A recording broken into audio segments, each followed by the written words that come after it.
ඉතින් හැමෝම කකුල් දෙක කෙලින් තියාගෙන හිත එක්තැන් කරගන්න මොන ප්‍රශ්න මොන දේ තිබ්බත් මොන ශබ්ද ඇහුණත් මෙතනට හිත යොමු කරගන්න. මේ ස්වභාව ධර්මات එක්ක එකතු වෙන්න.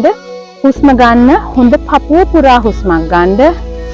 හුස්ම ගන්නකොට අත් දෙක උඩට දාන්න. හුස්ම පල්ලෙහාට යන වේගෙටම අත් දෙක පපුව ළඟට ගේන්න. පපුව පුරා හුස්මක් ගන්න.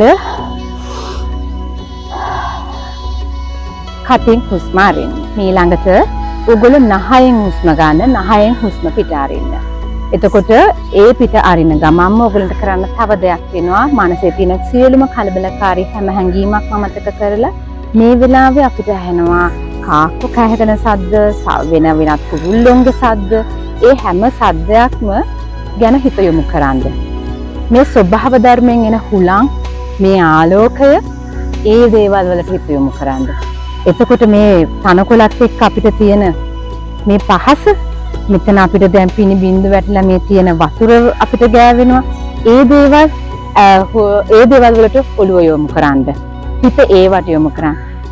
නහයෙන් හුස්ම ගන්නගෙන නහයෙන් හුස්ම පිට කරන ගමන් හිත ඒවට එක්තැන් කරන ගමන් ඔයා ඇවිදින්න. අපි මේ බෑෆුට් මේ විදිහට තනකොළ ගොඩක මේ වගේ නේචර් ඇවිදින එක ලොකු ප්‍රතිලාභ තියෙනවා. අපිට මේ නේචර් එකෙන් ඇන්ටි ඔක්සිඩන්ට්ස් අපිට හම්බ වෙනවා.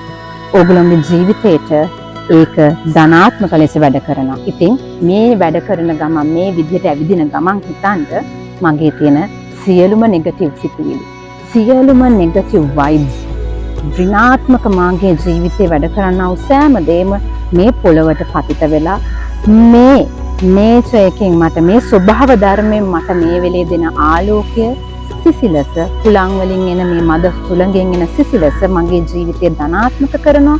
මගේ ජීවිතයට ධනාත්මක දේවල් පමණක්ම මේ ස්වභාව ධර්මයෙන් මට ලැබෙනවායි කියන අන්න ඒ ධනාත්මක චින්තනයත් එක්ක මේ එක්සර්සයිස් එකේ යෙදෙන්න කියලා තමයි මම ඔයගලන්ට කියන්නේ.